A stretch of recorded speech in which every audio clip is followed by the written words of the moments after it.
Eu quero seguir nessa esteira e trazer a segunda parte dessa mensagem. Quem ou o que pode enganar o crente? Ou quem ou o que pode te enganar? Segunda parte dessa mensagem. Eu quero compartilhar com os irmãos 5 textos da Palavra de Deus, e para a gente já ganhar tempo, gostaria que você abrisse a sua Bíblia em 1 Coríntios capítulo 15. Quem ou o que pode nos enganar? Ninguém gosta de ser enganado, não é verdade, irmãos? Mas por que existem ainda tantos crentes que estão sendo enganados?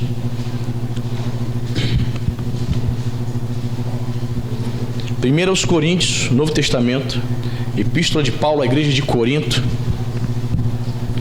capítulo 15, verso 33. Quem ou o que pode te enganar?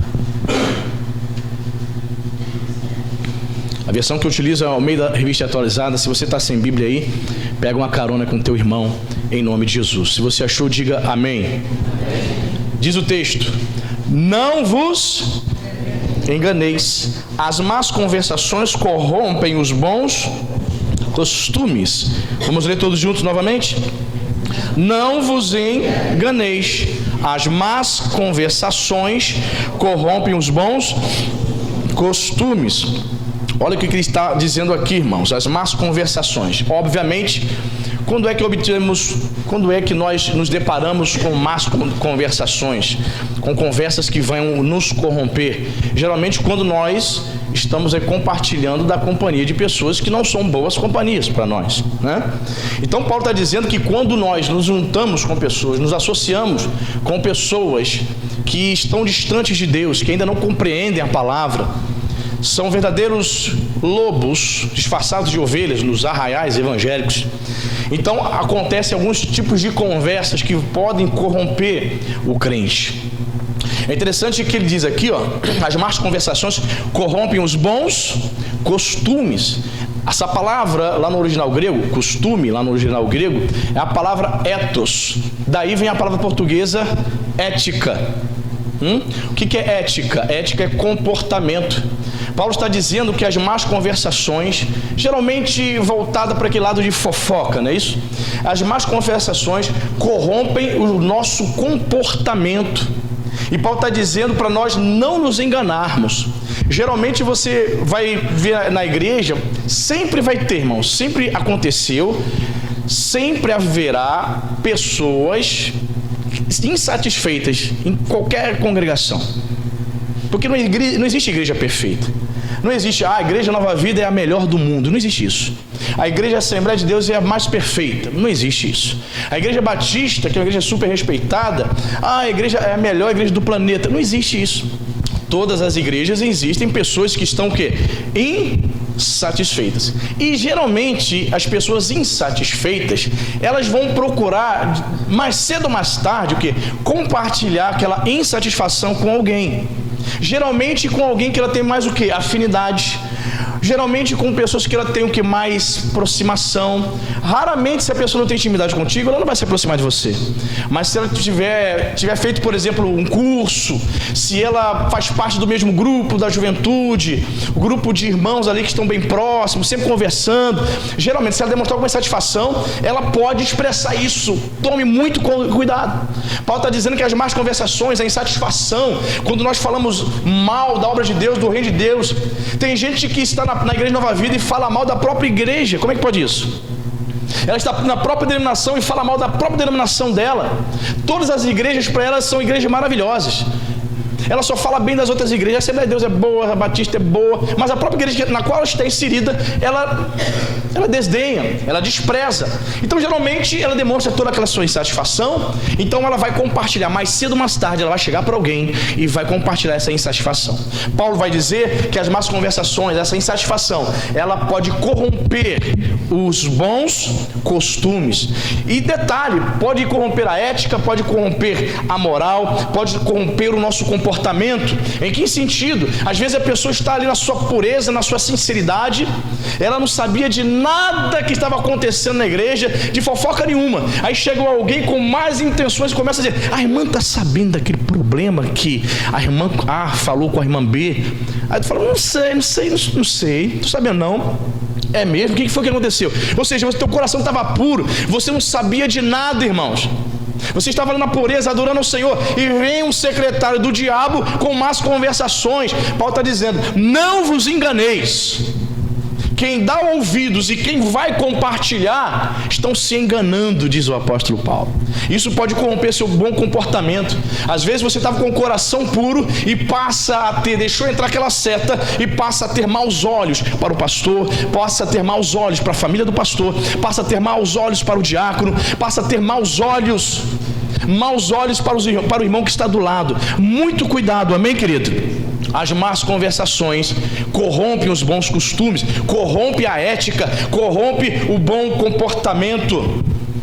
A Bíblia Nova Versão Transformadora, que é uma versão nova que surgiu aí ano passado, ela traduz esse versículo da seguinte maneira: as más companhias corrompem o bom caráter. Olha só, vou repetir: as más companhias corrompem o bom caráter. Está associado e conviver com aqueles que negam a fé pode nos afastar de Cristo. Então você tem que tomar muito cuidado. É mais fácil você se corromper do que você trazer essa pessoa para o lado do bem. É mais fácil, querido. É muito mais fácil. Porque muitos crentes chega um momento, por mais firme que ele esteja, em algum momento da vida dele, da caminhada dele, ele se demonstra fragilidade. Existe um momento de fraqueza, e Satanás sabe quando você está fraco.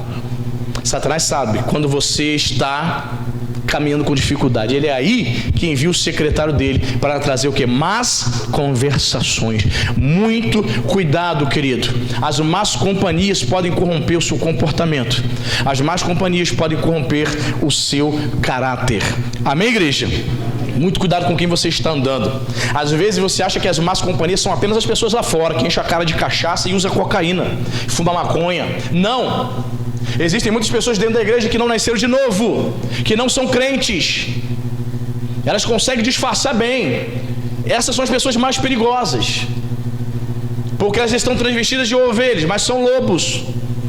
E elas vão tentar, mais cedo ou mais tarde, tirar a simplicidade, a pureza do teu coração. Ela vai tentar corromper a tua moral, a tua ética, o teu comportamento e o teu bom costume. Quem está entendendo? Amém? Muito bem. Segundo texto, segundo aos Coríntios, estamos falando aqui, quem é que pode nos enganar? Então aprendemos aqui nessa noite a primeira lição. Quem pode nos enganar? O que? As más conversações. Segundo aos Coríntios, capítulo 11, versículo 3.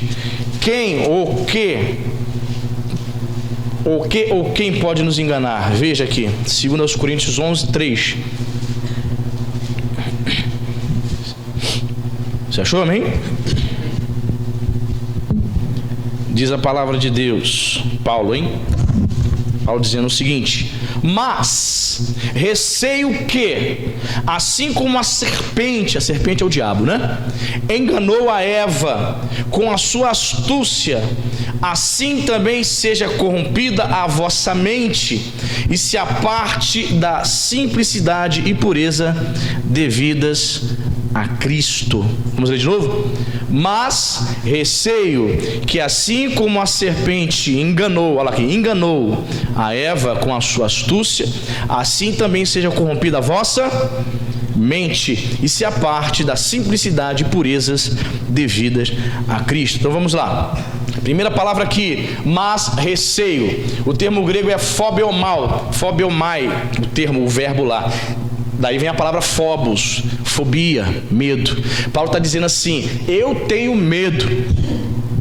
Olha o que Paulo está escrevendo e está dizendo para aquela igreja: estou com medo.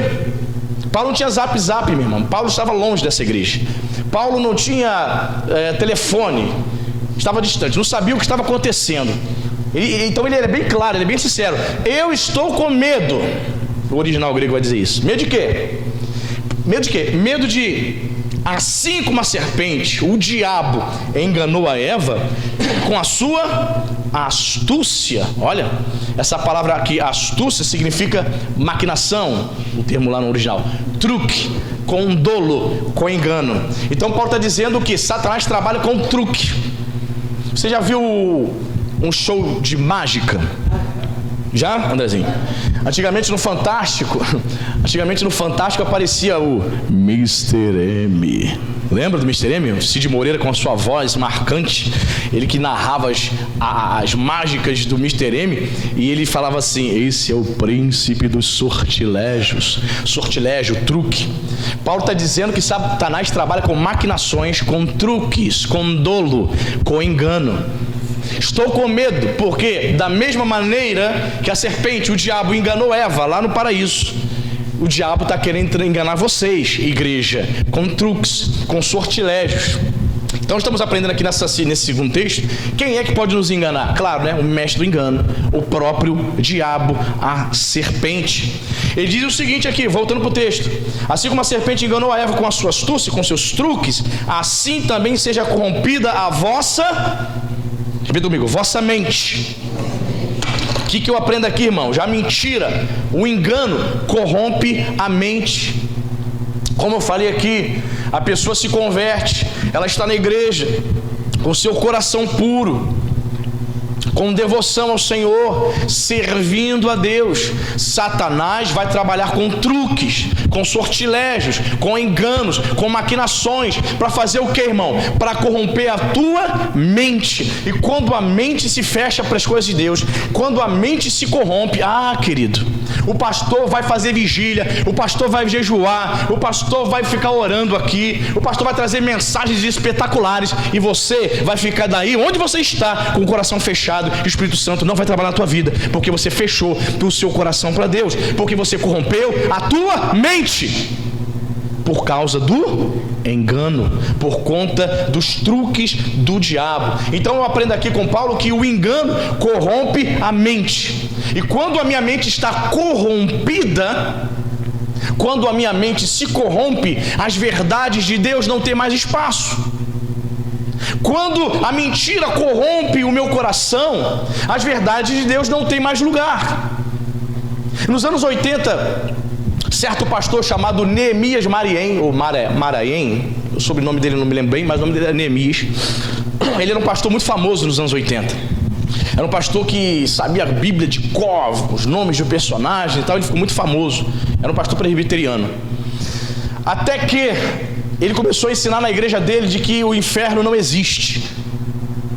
Aquilo causou algum choque no primeiro momento, porque é uma doutrina, uma das doutrinas fundamentais, né? Você negar céu, você negar a ressurreição de Jesus, você negar o inferno, são pilares da fé cristã. Então ele começou a negar uma doutrina de pilar da fé. Muita gente deixou ele, mas alguns continuaram seguindo ele. O próximo passo, a mente dele já estava corrompida, começou a negar doutrinas principais da fé cristã, a mente dele se corrompeu com o engano do diabo. Qual foi o segundo passo? O segundo passo, ele foi um dos primeiros pastores a aceitar casamento de gay na igreja. Foi um dos primeiros pastores, isso no início dos anos 90. Agora está muito mais comum, né? Há mais de 30 anos atrás, isso foi um escândalo nacional, e ele ia para as rádios para defender a posição dele. Ele ia para as rádios, né, nos debates da 93, isso em 1998, eu me lembro, mais de 20 anos atrás, para defender a posição de que Deus aceita essa tragédia, de que Deus permite a promiscuidade. Pois bem, querido, esta é a estratégia, é o truque da serpente, é o truque do diabo. Ele quer corromper a sua mente com mentira. Quando ele consegue convencer você, meu amigo, quando você consegue corromper a sua mente por conta das suas mentiras, o que ocorre? A sua mente fica cauterizada. O pastor vai falar, o bispo vai falar, não adianta. Não adianta, você está corrompido. Sua mente se fechou para a verdade. Você vai abraçar o engano. Não foi assim com Eva? Deus disse para Adão e Eva: vocês não podem comer deste fruto. A serpente aparece e diz o quê? Não, você pode comer. Você pode, não vai ter nenhum problema não. Sem problema. Mas Deus disse que se nós comermos nós vamos morrer. Não, Deus está mentindo para você. Olha a astúcia de Satanás, da serpente. Deus está mentindo para você. Na verdade, se você comer, você vai conhecer o bem e o mal. Ou seja, Deus não quer o melhor para você. É por isso que Ele não quer que você coma. Ou seja, Satanás trabalha com esses truques, com essas mentiras. Deus não quer o melhor para você. E você abraça, e você compra essa ideia diabólica. Paulo começa a dizer neste versículo: mas receio, eu estou com medo. É assim que nós pastores líderes ficamos muitas vezes, com medo. Você tem medo, pastor? Tem. Eu tenho medo que você vá para o inferno. Eu tenho, irmão. Eu tenho medo de pregar para você aqui durante 5, 6, 7, 10 anos e no final de tudo você se corromper, deixar que Satanás, com um truque, com um sortilégio dele, ele engane você e você se perca e vá para o inferno eternamente. Eu tenho medo. Paulo sentiu, porque eu não posso sentir. Eu tenho receio de que depois de pregar para você 5, 10, 15 anos, você saia daqui porque o pastor falou algo que você não gostou, com raiva do pastor, e vá para o inferno, porque não liberou perdão para o pastor, porque não liberou perdão para o irmão, porque não liberou perdão para o diácono. Você sabe disso, irmão? Os diáconos aqui talvez nem saibam, mas já conversei com pessoas aqui que saíram daqui chateadas com o diácono. Mas o diácono falou alguma coisa de errado, pastor? Não falou nada de errado, mas o coração da pessoa está tão melindroso, está tão corrompido pela mente, que ela fica com raiva. Assim também como pessoa deve ter saído daqui com raiva de mim, certamente, porque a mente dela está o quê? Corrompida. Paulo tinha medo, Paulo tinha receio de que essas pessoas fossem enganadas. Então, querido, muito cuidado. O restante do versículo vai dizer aqui, ó: mas receio que assim como a serpente enganou a Eva com a sua astúcia, assim também seja corrompida a vossa mente, e se aparte da simplicidade. Repita comigo: simplicidade e pureza devidas a Cristo. Amém? O que isso significa? Simplicidade, esse termo lá no original significa dedicação sincera. Satanás tem um propósito, sabe disso. O diabo, a serpente, está com um único propósito na tua vida e para com a minha vida. Qual é o propósito? Te afastar da sua devoção a Cristo. O único propósito dele é que você não dedique mais devoção a Jesus. Para ele, está tudo bem se você vem à igreja. Olha o que eu estou falando para você. Para o diabo, tudo bem que você venha à igreja, contanto que você não seja um devoto do Senhor, contanto que a sua devoção a Cristo seja apenas uma superficialidade religiosa. Você venha por vir, mas você não é nascido de Deus, você não foi transformado. Você está na igreja, mas sua mente está corrompida. Então vir à igreja, para o diabo, para muitas pessoas, não quer dizer muita coisa não. Porque muitas pessoas vêm à igreja, mas a mente dela foi o quê? Corrompida.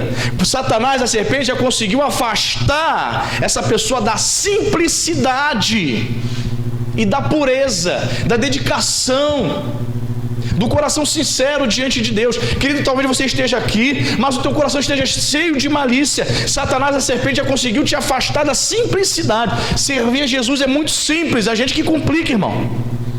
Nós, seres humanos, que complicamos.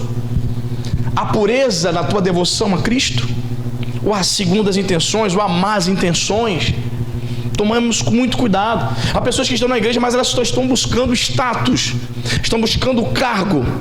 Enquanto o pastor não der o cargo dela, ela não desiste. Eu não vou desistir, o pastor tem que me honrar aqui nesse lugar.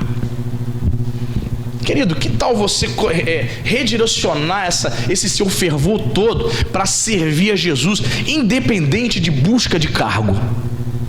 Porque quem serve a Jesus, os cargos eles virão automaticamente, naturalmente. Quem está com o propósito único de servir ao Senhor, quer ela busque ou não, virão naturalmente. Se ela não desejar determinado cargo, ela vai dizer assim: não, pastor, eu não quero esse cargo não, quero só servir ao Senhor, sem título, está tudo bem para mim. Não, eu aceito, ok. Me lembro que certa vez o bispo Volney contando lá em Parque Lafayette que ele tomava conta dos adolescentes lá da igreja do bispo Miguel. Era apenas o diácono Volney. E o bispo Miguel chama o bispo Volney, então diácono, e fala assim: Deus mostrou para mim, é você o homem, eu quero te ordenar o diaconato. E o bispo Valdir falou assim: poxa, eu só queria trabalhar só com os adolescentes, não queria mais nada, estava muito bom, Só que quanto mais você vai servindo, Deus vai vendo o teu coração e vai te dando mais responsabilidade. Amém, irmão? Foi isso que aconteceu com ele. Foi ordenado a pastor e chegou a bispo. Você vê, está servindo, não está olhando para a questão de título. Então, quando as pessoas estão servindo ao Senhor nessa simplicidade, elas vão se entregando, Deus vai dando mais responsabilidade, Deus vai confiando mais coisas nas mãos dela. Mas quando ela está almejando só o título, ela já se apartou da simplicidade que é em Cristo Jesus há muito tempo. Deus está dizendo para você nessa noite: me sirva com simplicidade, com pureza. Amém, querido? Com pureza. Sirva. Eu não vou fazer esse negócio que a Cintia me mandou aqui, nada. Eu não vou fazer isso que o pastor falou. Você está servindo aqui? Está servindo a mim? Você está equivocado, você está muito enganado. Está servindo a Cintia? Você não conhece a Deus, não. Somos apenas instrumentos humanos, porque Deus usa instrumentos humanos para direcionar o povo de Deus para servir na casa do Senhor, para servir no reino. Mas se você não entendeu isso ainda, de fato, você tem que sentar e ficar só ouvindo, para amadurecer e aprender, e quem sabe um dia levantar para servir. Você está entendendo, irmão? O que o diabo não pode fazer contigo é tirar a tua pureza, a simplicidade, te afastar dessas coisas. Paulo estava com medo de que aquela igreja fosse enganada. Amém, queridos? Muito bem, então a segunda coisa que pode afastar o crente, pode enganar o crente, é o diabo. Terceiro, Efésios 5:6. Efésios 5:6. Quem ou o que pode te enganar? Paulo nos dá mais uma direção aqui, ó.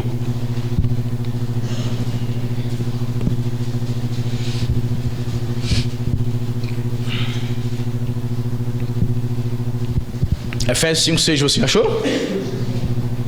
Então diz a palavra de Deus: ninguém vos engane com palavras vãs, porque por estas coisas vem a ira de Deus sobre os filhos da desobediência. Ninguém vos engane com palavras vãs. Então a terceira coisa aqui que aprendemos, que nós não podemos deixar nos enganar, é com palavras vãs. O que significa palavras vãs, pastor?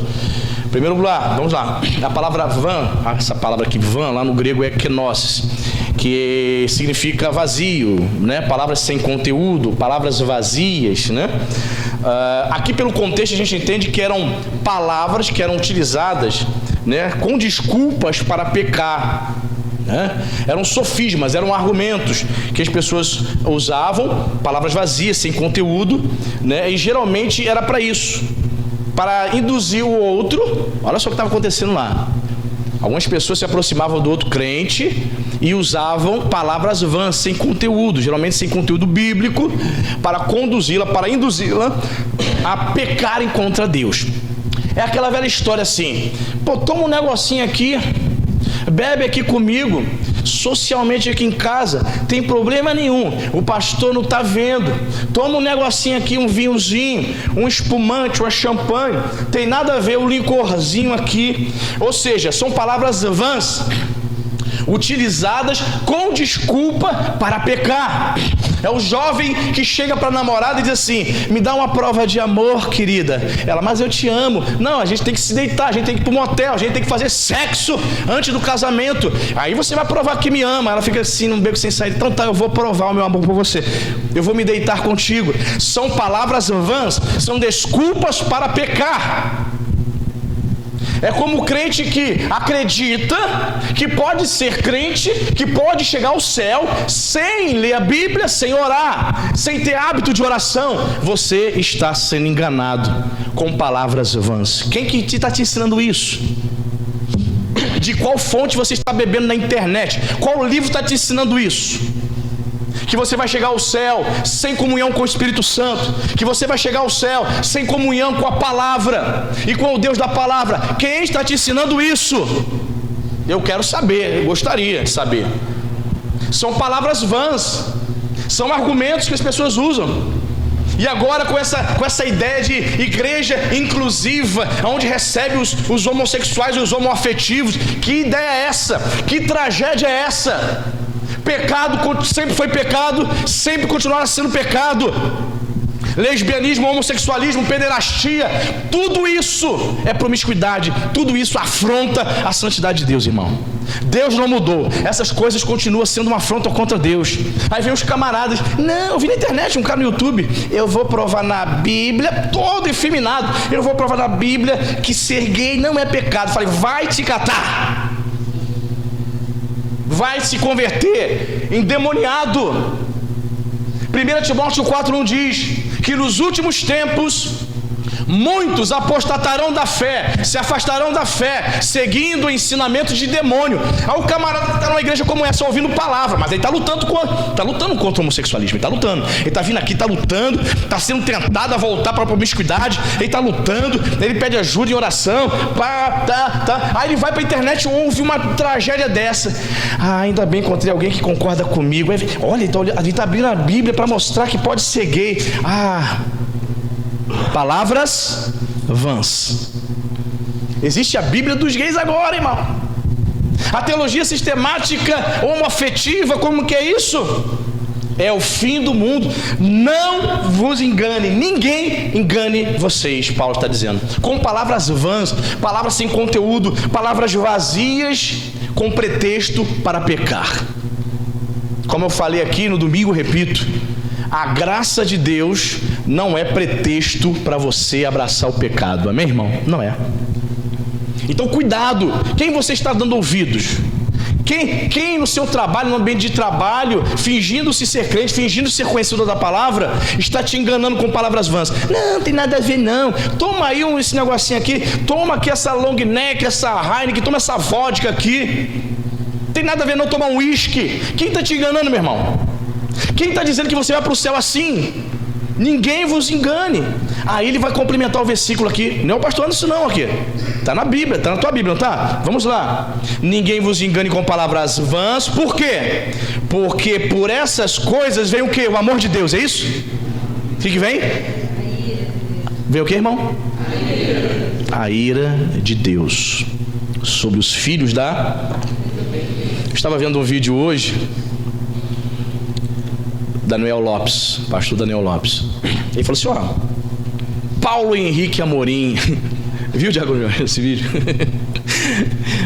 Paulo Henrique Amorim morre quase pouco mais de uma semana depois, no qual, você viu esse vídeo que o Paulo Henrique Amorim desejou a morte do Bolsonaro? Você viu? Viu não? Viu não? Você não viu? Paulo Henrique Amorim tinha, né? Morreu ontem. Ele tinha um canal no YouTube chamado Conversa Fiada. E nesse canal, todos os vídeos, ele crítico ferrenho do governo bolsonarista, metendo um malho no Bolsonaro. Aí, um dos vídeos dele, mais ou menos uns 10 dias atrás, ele cantou uma música assim, cantou a música do Flamengo. Ele chegou e falou assim, uma vez Flamengo até morrer. Aí ele chegou perto da câmera e falou assim, vai morrer em breve. Mas ele estava falando do Bolsonaro. Aí houve uma pavorosa nas redes sociais que ele tinha desejado a morte do Bolsonaro. Em todos os vídeos que ele faz, ele é um crítico ferrenho, ele chama o juiz Sérgio Moro de ladrão. Em outras palavras, eu não sabia, mas Paulo Henrique Amorim se revelou um grande esquerdista, um grande petista, defensor do Lula. Muito bem, ele desejou a morte do Bolsonaro. Queridos, o homem de repente, num infarto fulminante, ontem, de madrugada, amanhecendo o dia, ele morreu.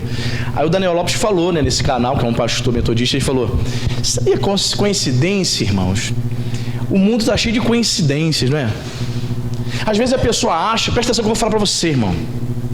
Quando você resolver falar mal de alguma autoridade, pensa 2 vezes. Às vezes essas pessoas estão achando que é só uma questão ideológica, direita e esquerda.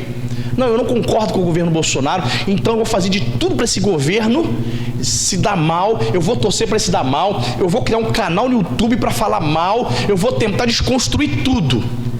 A pessoa acha que está falando apenas mal de uma autoridade.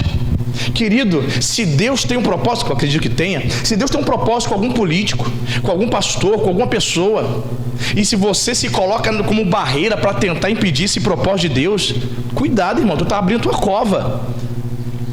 A ira de Deus, as pessoas se esquecem. Aí eu estava lendo os comentários, né? Eu gosto de ler os comentários nos canais do YouTube. Você gosta?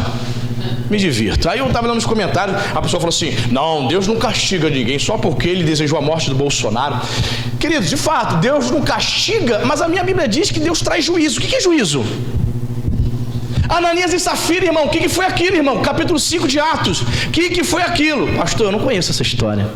Chega em casa e leia, capítulo 5 todo de Atos. Resumindo, diz a palavra de Deus que Ananias e Safira, um casal que havia na igreja primitiva, prometeu vender um terreno e entregar todo o dinheiro da venda do terreno aos pés dos apóstolos, ou seja, pegar todo o dinheiro da venda do terreno. Ele não prometeu dar 10% do dízimo, não, prometeu dar tudo. Vamos supor um terreno de 200 mil, prometeu dar tudo ao apóstolo Pedro. Só que a Bíblia diz que quando eles conseguem vender o terreno, eles se arrependem, eles retêm parte, eles acharam, puxa, não é muito, tá doido, é muito dinheiro, agora que eu estou vendo um montante na minha mão, ai meu Deus, é ruim de eu dar tudo para a igreja, vou dar não. Aí resolve dar, por exemplo, uma parte.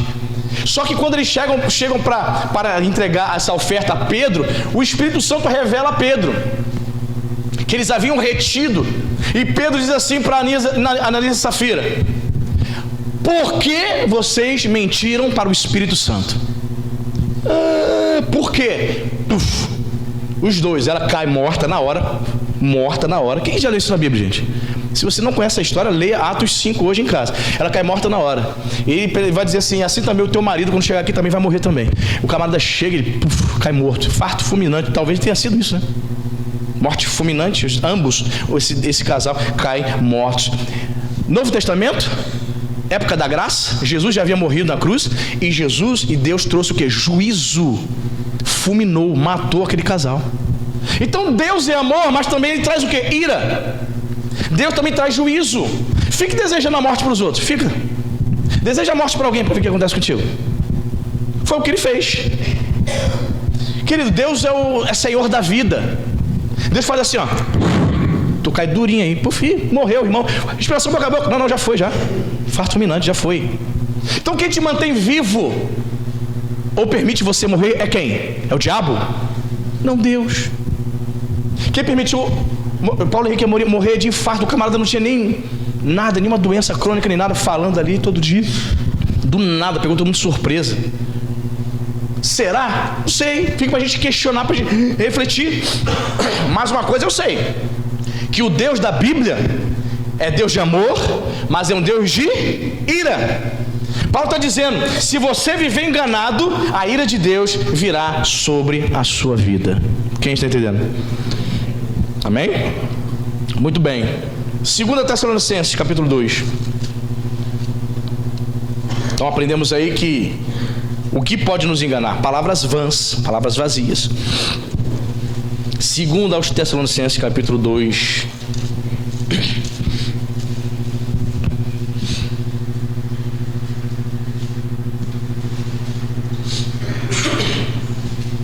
Segunda aos Tessalonicenses, capítulo 2, versículo 2 e 3. Versículo 1 para a gente entender melhor, né? 2:1, 2 Tessalonicenses 2:1 até o 3.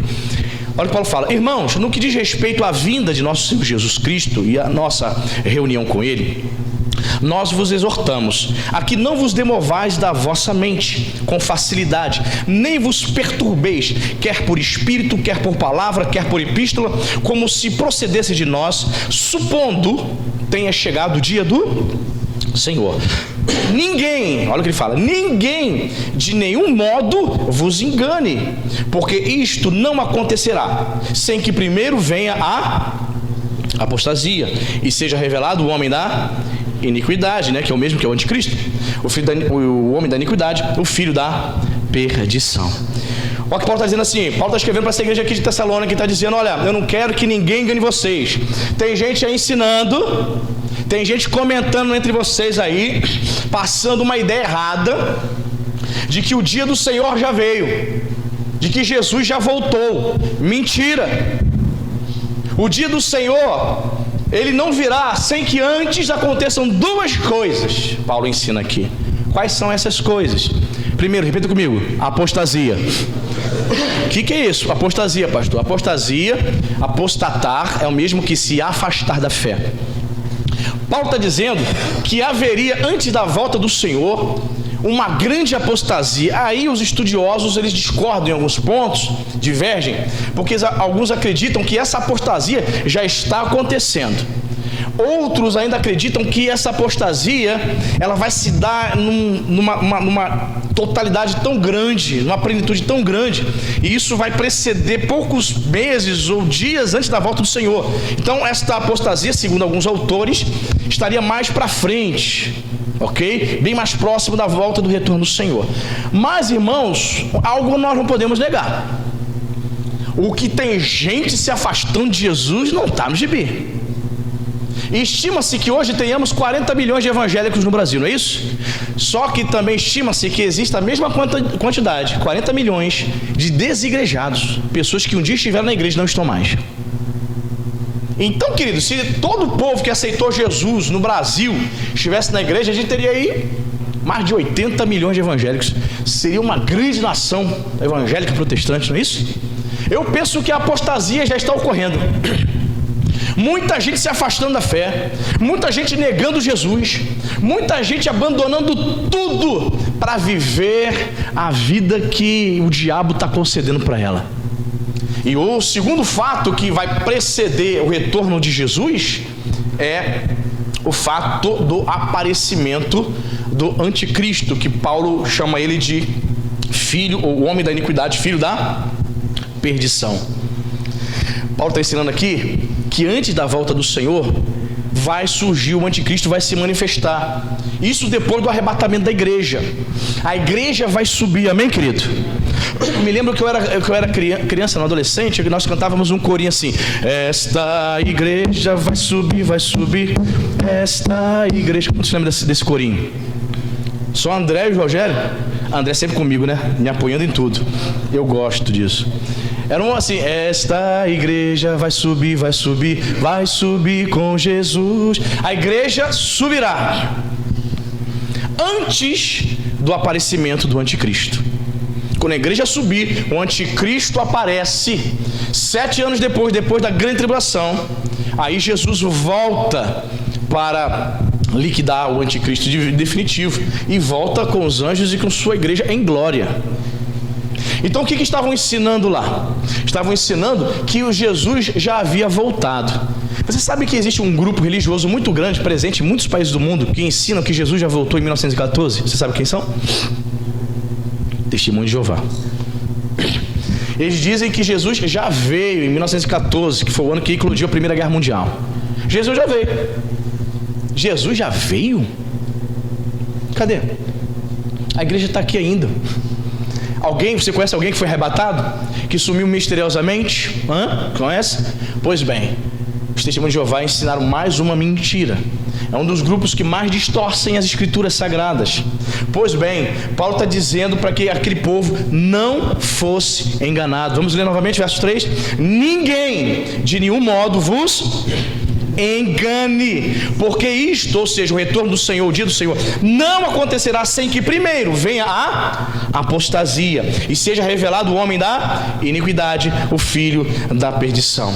Então essas duas coisas precisam acontecer: uma apostasia em massa, gente abessa saindo da igreja, muita gente abandonando Jesus, e o aparecimento do anticristo. Essas duas coisas vão acontecer para que o Senhor retorne.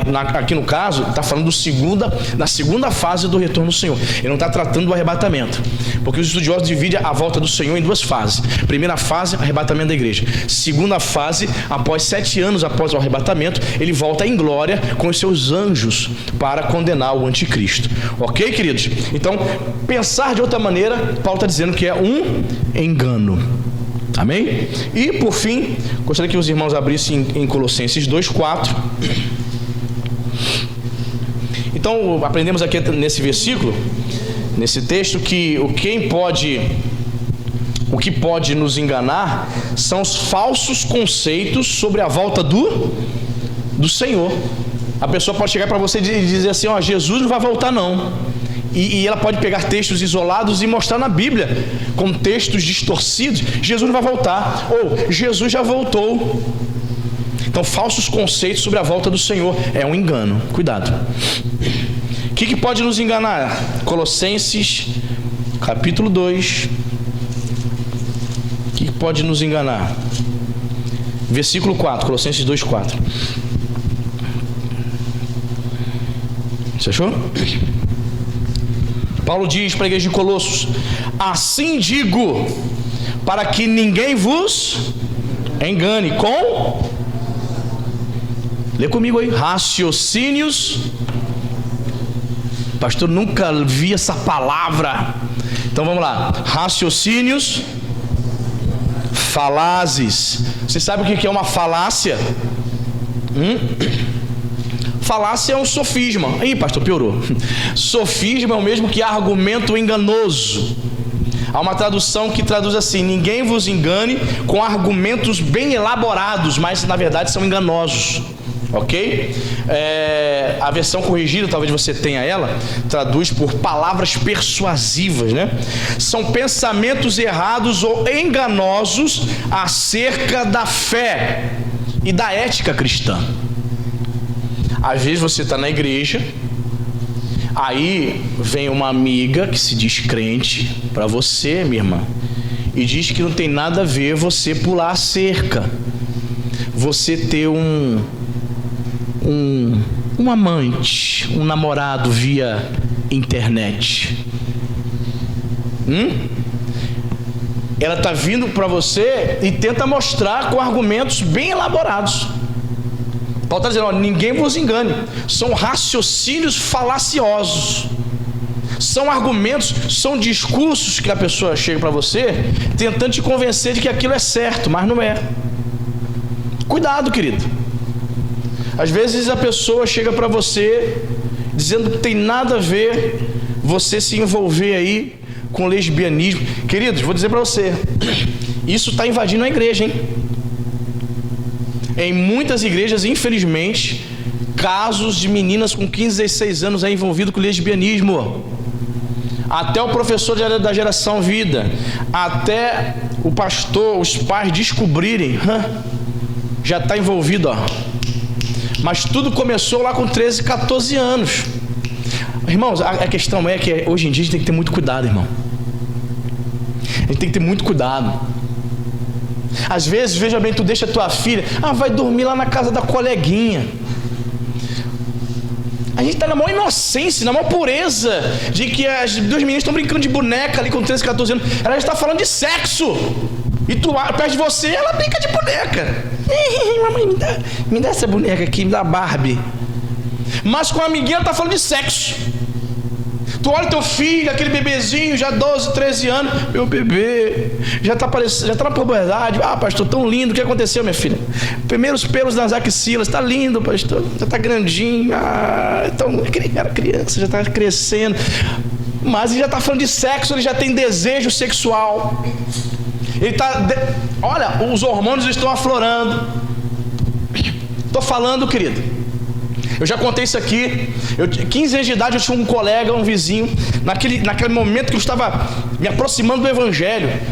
E esse vizinho, eu desconfiava dele. Eu percebia as inclinações dele. Percebia. Aí quando ele soube, antes de eu me converter, já estava próximo da minha conversão, ele falou assim: poxa, Anderson, eu estou apaixonado por uma pessoa aqui na rua. Mas não, eu fiquei em paz, porque ele sempre falava da vizinha, que gostava da vizinha. Eu falei: é mesmo, rapaz? Aí ele: poxa, mas eu não vou contar para você agora não. Aliás, vou escrever aqui na areia. Pensava que era Jesus, vou escrever na areia aqui, ó, as iniciais dessa pessoa. Aí eu falei: vai botar P de Patrícia, que é o nome da menina. Aí ele botou bem grande assim: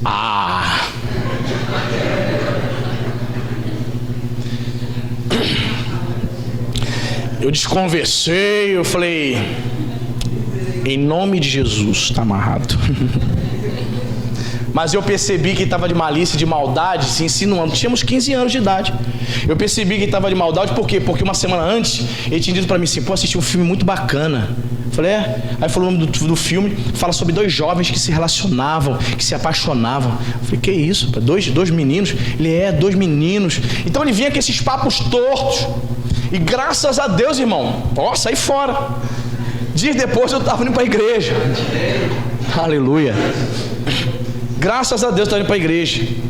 E se eu não me volto para Jesus? Quando eu contei para ele, eu falei, poxa, eu tenho uma novidade para te contar. Ele, o que é? Ele, agora eu sou crente, vou me batizar. Ele, como é que pode? Os crentes vão te enganar, rapaz, sai dessa, sai disso. Ele ficou com um ódio mortal, que eu estava indo para a igreja. Mas, e se Jesus não entra na minha vida? Estava aí gay. Irmão, não, por que eu estou falando isso?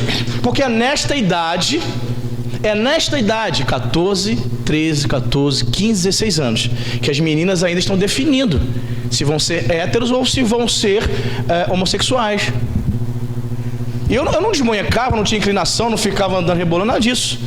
Mas ali, eu estava definindo qual o caminho que eu ia tomar. Você sabe que a pessoa que é gay, não é porque ela tem um cromossomo, nada disso. É uma questão comportamental.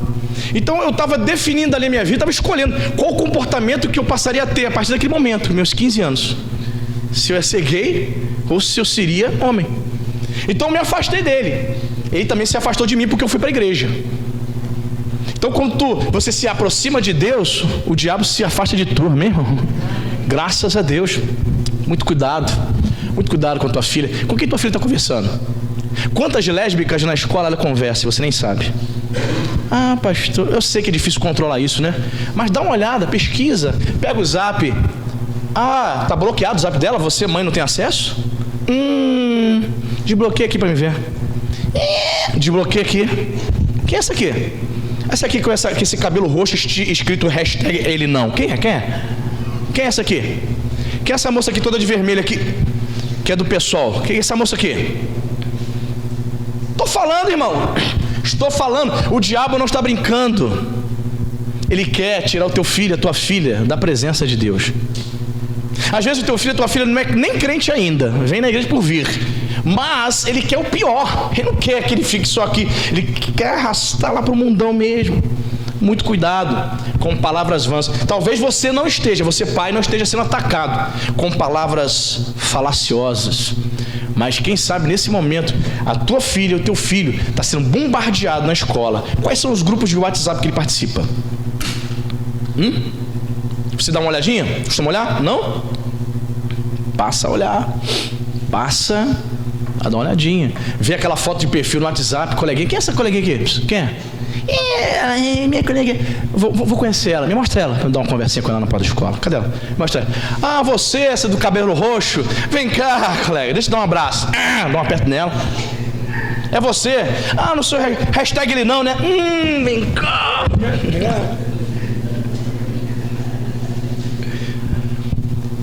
Isso, irmão, aborda. Chama a menina do cabelo roxo.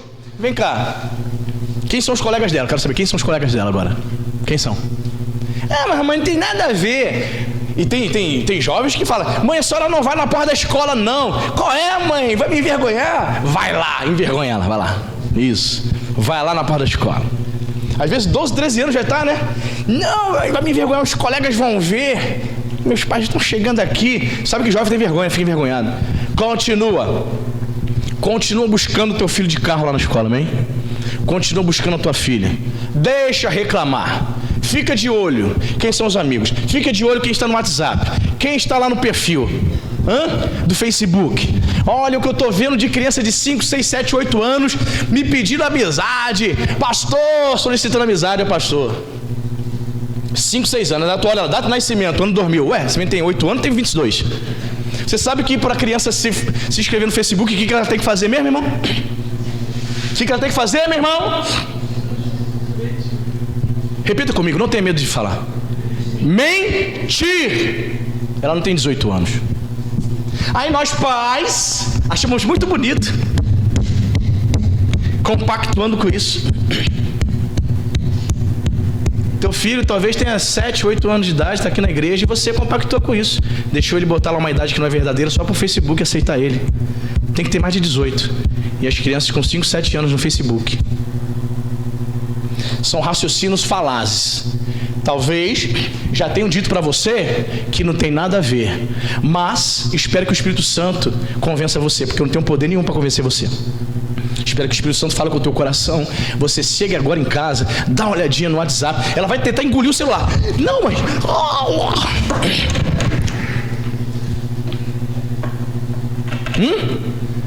Tira aí, tira essa qual é o nome? Essa senha aí, tira aí, tira, filha. Isso não existe, irmão. Marido não pode ter senha no celular, pode ter, marido? E mulher? Filho? Não. Tudo tem que ficar o quê? À mostra. Sim ou não?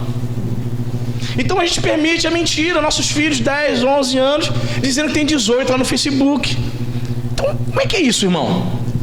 Como é que são essas coisas? Que você possa rejeitar todo argumento, todo raciocínio falacioso. Assim digo, para que ninguém vos engane com raciocínios falazes. Palavra de Deus para você, amém? Fique de pé, vamos orar. Feche os seus olhos, põe a mão no coração.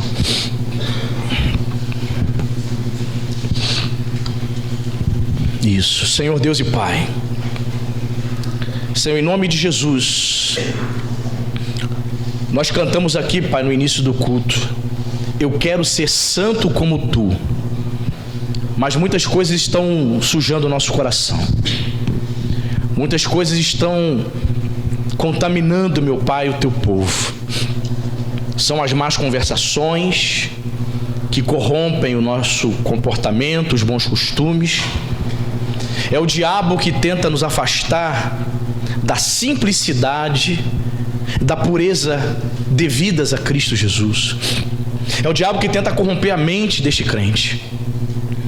Sim, meu Pai, talvez haja pessoas aqui que estão sendo enganadas com palavras vãs, que são palavras vazias, sem conteúdo, que tentam provar para esse meu irmão que não tem nada a ver ela viver uma vida de pecado, sem arrependimento. São palavras que convenceram ela, Senhor, de que ela vai para o céu, mesmo vivendo na mentira, mesmo se prostituindo, mesmo vivendo sem ter se arrependido. Senhor, mas nós lemos aqui nas Escrituras que para essas pessoas está reservada a ira de Deus. Senhor, nós não queremos viver, meu Pai, uma vida na qual no final nós vamos colher a ira. Pelo contrário, Senhor, nós queremos praticar aquilo que nós cantamos aqui no início: eu quero ser santo como Tu és. Que esta igreja, Senhor, em nome de Jesus, seja livre hoje dos raciocínios falaciosos, dos argumentos, meu Pai, elaborados, dos pensamentos errados, dos pensamentos que nos enganam, Senhor. Deixamos os nossos filhos soltos dentro de um quarto, presos a um computador, a um celular, com a internet à vontade.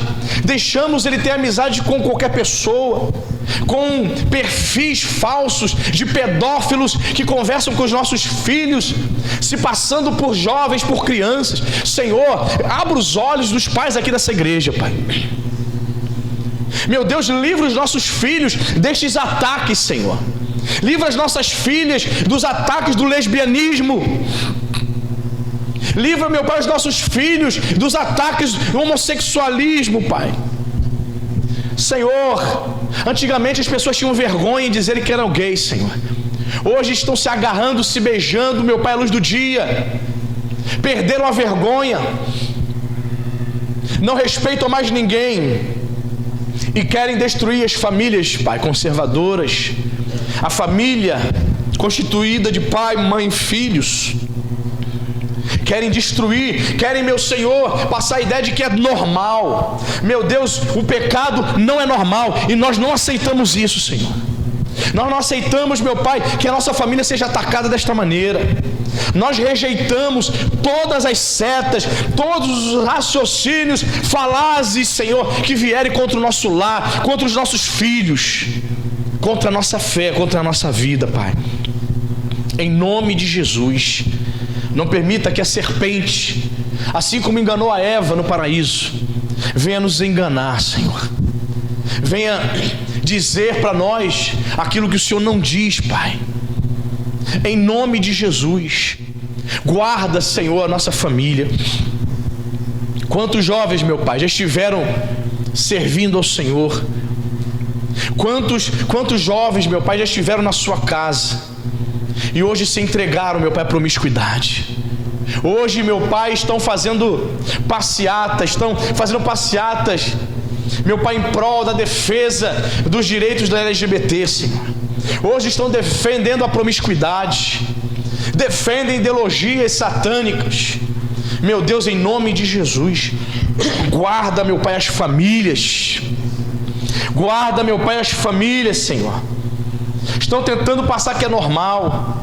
Senhor, a televisão, as novelas, as séries estão tentando nos convencer de que isso é normal. Querido, a Bíblia diz que o mundo jaz no maligno. O mundo está nas mãos de Satanás. Então a televisão, as novelas, os filmes vão passar para mim e para você de que isso é normal. Mas nós servimos um Deus que não compactua com o pecado, querido. Servimos um Deus santo, um Deus que formou as famílias. Não nos deixe sermos enganados, Pai, em nome de Jesus. Não permita, Senhor, que as más conversações, não permita, Senhor, que às vezes uma conversa, Senhor, imprópria, meu Pai, uma conversa no qual o indivíduo, meu Pai, vai falar mal do outro, venha corromper a nossa mente. Nós aprendemos aqui nessa noite, Senhor, o Teu Espírito nos ensinou que as más conversações corrompem a mente, que o diabo corrompe a mente com engano. Que a nossa mente, Pai, venha ser revestida de Cristo. Que a nossa mente, que o nosso pensar venha ser revestido com a direção do Teu Espírito, Pai. Assim como o Teu servo Paulo disse, que nós temos que ter a mente de Cristo. Quem tem a mente de Cristo rejeita os argumentos do mundo. Quem tem a mente de Cristo tem a palavra de Deus como prioridade na sua vida.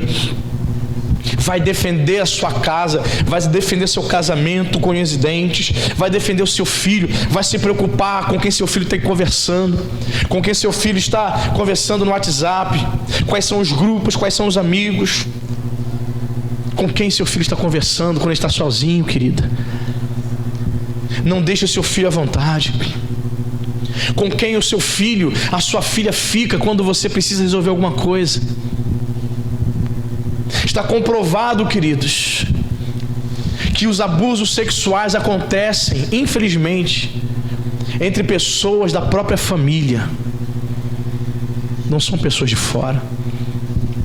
O maior número de abusos sexuais de crianças, muitas vezes é um pai biológico, um tio, um primo, pessoas que têm acesso à nossa casa, uma pessoa que tem a nossa confiança. Cuidado, querido. Cuide do seu lar, cuida da sua filha, cuide do seu filho. Ela é pura, é inocente.